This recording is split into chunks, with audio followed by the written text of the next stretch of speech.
တိတ်ဆိတ်သွားတော့အနာပူပြင်းပြီးခြောက်တွေ့တဲ့ဝိယုံကိုအမြဲဝစ်ဆင်ထားတဲ့မြို့မှာငါနေတယ်လေဘူးတွေတဲ့ဖုံမုံတွေဟာစက်ကြော်လာတဲ့ကလူကိုဖန်ဆင်းခဲ့တဲ့အရာတွေပေါ့ဒုစရိုက်တရားတွေဖြန့်ပက်ထားတဲ့ဒီမြေမှာလဲပန်းနေပညာပါတယ်အိမ်မက်ထက်ရောက်လာဖို့မျောလင့်ထားတာတွေရောက်မလာတဲ့အခါညတွေကိုပယ်ဖြတ်ပြီးနေရောင်ဖြာတဲ့နေ့တွေကိုသာအာယုံပြုရင်းတခါကမင်းအတန်ကိုຫນွေရနက်လိုဆွဲမြဲလောက်အောင်တင်စီထားတယ်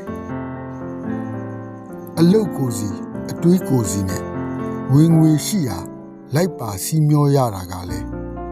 ကဘာဦးကကြောက်ကူတွေကိုစွန့်လွတ်လိုက်ခြင်းမျိုးဇာတိမြေကထွက်ခွာသွားတာဟာအမေအိမ်ကထွက်လာတာလောက်ရေမခုန်ကြတော့ပါဘူးရိုးဝါလူတို့ငါ့ကိုပြောလဲငါဟာမြို့ရဲ့အစိတ်ကိုအမြဲစုပ်ယူနေတဲ့ခတ်တုံးတုံးတွေးစုပ်ပုတ်ကောင်တစ်မျိုးပဲဖြစ်မှာပါမင်းအနေနဲ့တကြိမ်သာဖြတ်သွားခဲ့တဲ့ကမ်းကိုမေ့လျော့နိုင်ပေမဲ့ပြောင်းလဲခံခဲ့ရတဲ့ကမ်းကတော့ရေစည်းတိုင်းကိုတတိယနေတာပါຫນွေကိုຫນွေလိုပူမှကြိုက်တဲ့ငါအတွက်တော့